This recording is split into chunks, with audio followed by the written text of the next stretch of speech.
আমাদের সিলেট এয়ারপোর্টটা উন্নয়নের আন্তর্জাতিক এয়ারপোর্ট না হওয়ার কারণে শুধু বিমানের ওঠানামা হয়, তাও লন্ডনে, আর মাঝে মধ্যে মিডল ইস্টের দুই একটা কান্ট্রি থেকে বিমান সিলেট হয়ে ঢাকা যায়।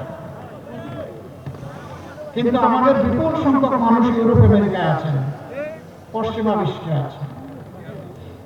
বাংলাদেশে মাত্র 3টা আন্তর্জাতিক এয়ারপোর্ট আছে, একটা ঢাকার শাহজালাল এয়ারপোর্ট, আর একটা চট্টগ্রাম শাহ আমানত এয়ারপোর্ট, আর একটা সিলেট এয়ারপোর্ট উসমানী বিমানবন্দর। বাকি দুইটাতে অন্যান্য দেশের ক্রাফটগুলো নামে, অন্যান্য এয়ারলাইন্স সেখানে আসে, কিন্তু সিলেটে আসে না। অথচ সিলেটিরা মুক্তিযুদ্ধের সময় এবং স্বাধীনতার পরে পুরাটা সময় জুড়ে দেশের অর্থনীতিতে বিরাট অবদান রেখে চলছে।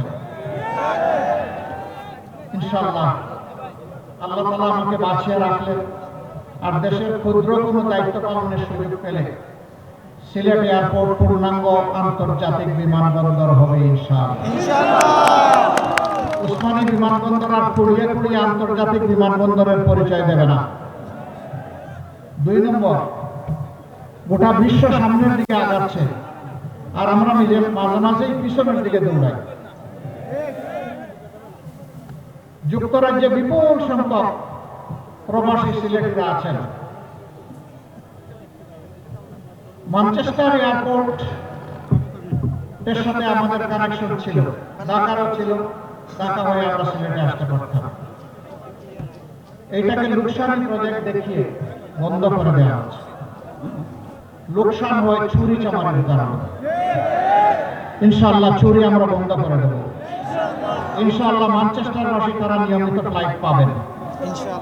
ওটা বন্ধ করা হবে না, কেউ বন্ধ করলে আমরা আবার চালু করে দেব।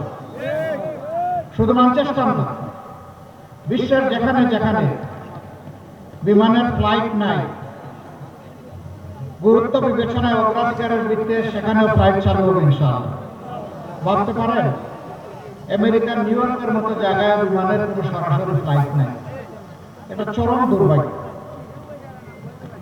আমরা ইনশাআল্লাহ করাপশন দূর করার সাথে সাথে আমাদের প্রোডাকশনও শুরু হয়ে যাবে এবং সামনের দিকে এই দেশ এগিয়ে চলবে। কারণ এই দেশ এগিয়ে চলবে যুবকদের হাত ধরে ইনশাআল্লাহ।